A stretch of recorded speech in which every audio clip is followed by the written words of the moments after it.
Probablement une des raisons, heu, c'est qu'on ne sait pas nécessairement où on va et je pense qu'on a un cerveau qui est très, très bien fait et qui aime ce qui est habituel et routinier, et donc on s'y sent bien et donc le changement ça demande toujours un effort. Le changement, c'est quand même un mouvement vers et derrière le vers, on ne sait pas nécessairement où on va. Alors il y a toujours un petit peu l'idée du confort de ce qu'on connaît.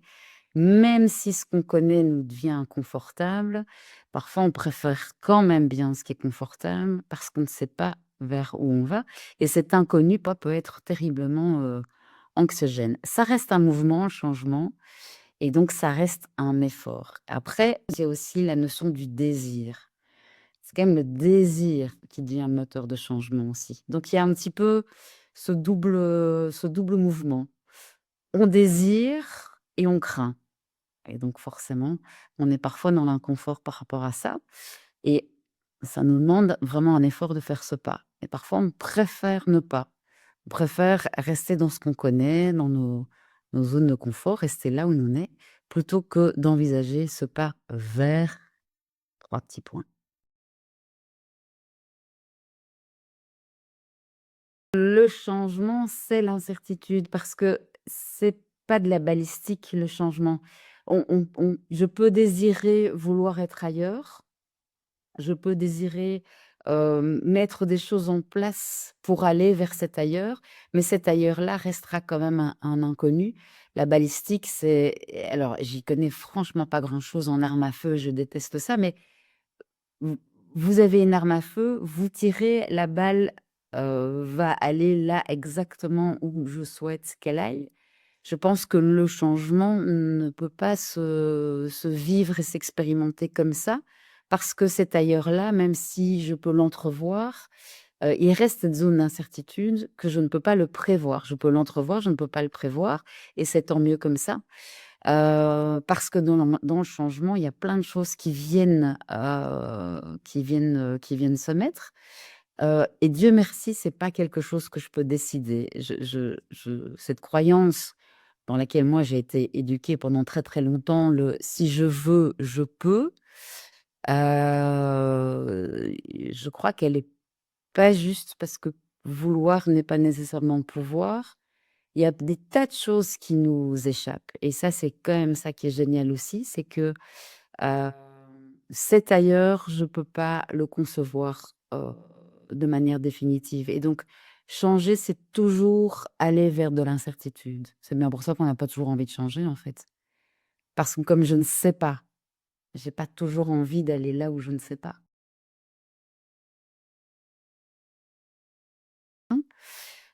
C'est Bateson qui parle, des changements niveau 1, niveau 2.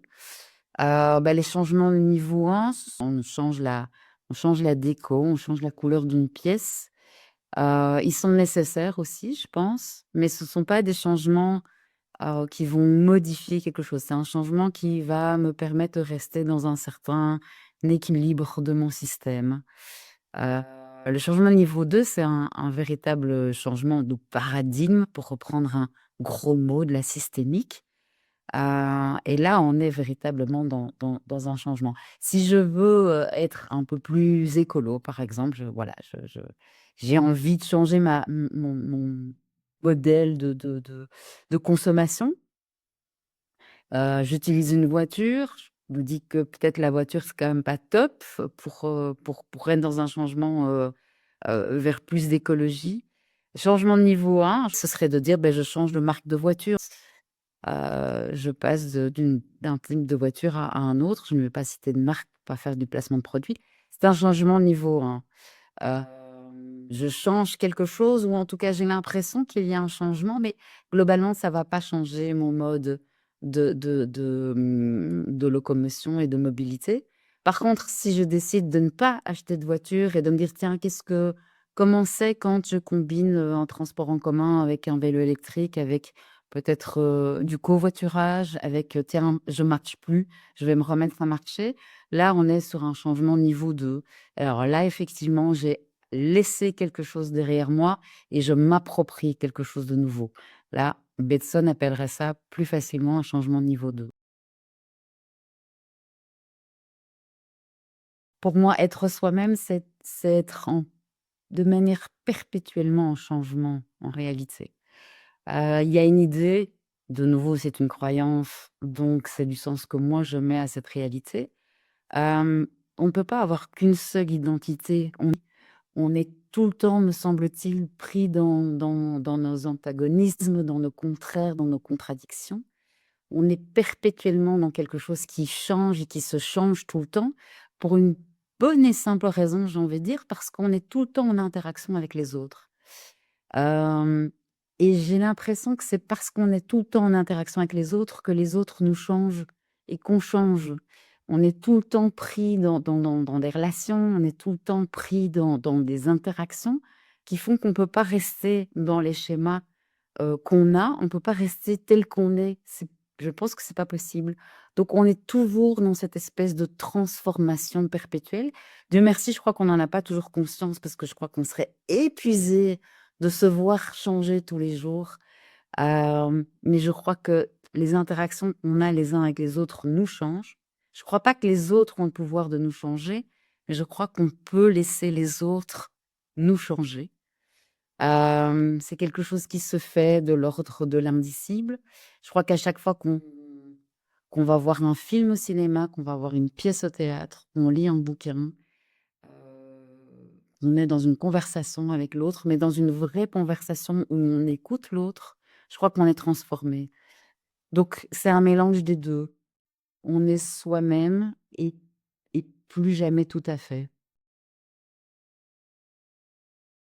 Je dirais que changer, c'est un mélange de 2 choses qui peuvent être, qui pourraient paraître contradictoires. Je crois qu'on change d'abord parce qu'on souffre, vraiment dans son corps. Sinon on ne change pas.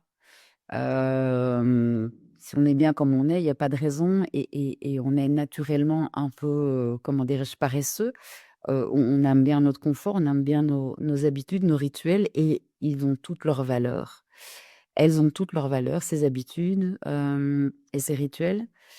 On change pas parce que c'est une difficulté, on change parce qu'à un moment donné, on souffre véritablement, et qu'il nous est nécessaire de passer d'un état à un autre, de ce changement niveau 2 dont je parlais tout à l'heure, heu, qui n'est pas juste rester dans un équilibre ou dans l'homéostasie du système. Je suis obligée de me retrouver dans un autre état parce que l'état dans lequel je suis me fait souffrir. Et on change aussi parce qu'on est en désir. Nous sommes des êtres de désir et il y a ce désir qui est cette envie d'aller vers et j'aime beaucoup les 3 petits points qu'il y a derrière le vers parce qu'on ne sait pas toujours où. On a parlé de l'incertitude tout à l'heure, vers un ailleurs. Le désir, il a pas toujours un objet, c'est très compliqué de dire on désire quoi et on désire aller vers quoi. On est mû par un désir, toujours, tant qu'on vit, tant qu'on est en vie. Et alors ce désir, il a quelque chose d'éternellement insatisfait. C'est-à-dire qu'une fois qu'on y est, à cet état, on en veut un autre. Alors il y a une quête comme ça insatiable et cette quête nous fait bouger aussi sans cesse. Donc voilà, je dirais souffrance et désir et puis il y a tout ce qui ne nous échappe, tout ce qui n'est pas de notre contrôle parce qu'on parle beaucoup de ce que moi j'ai envie de, mais il y a tout ce qui m'entoure qui fait que je change. Mon corps, par exemple, n'attend pas, ma volonté pour me demander si, il est en changement. C'est on le sait, c'est un peu enfoncement d'une porte ouverte, mais le changement, il est tout le temps, il est impermanent. On n'est que changement, on n'est que dans le changement. Les saisons nous montrent, tous les jours ou tout au long de l'année, ce n'est que du changement en permanence et qui nous demande une adaptation. Donc voilà, souffrance, désir, certaines formes d'adaptation, hem, un petit mélange de ces 3 là.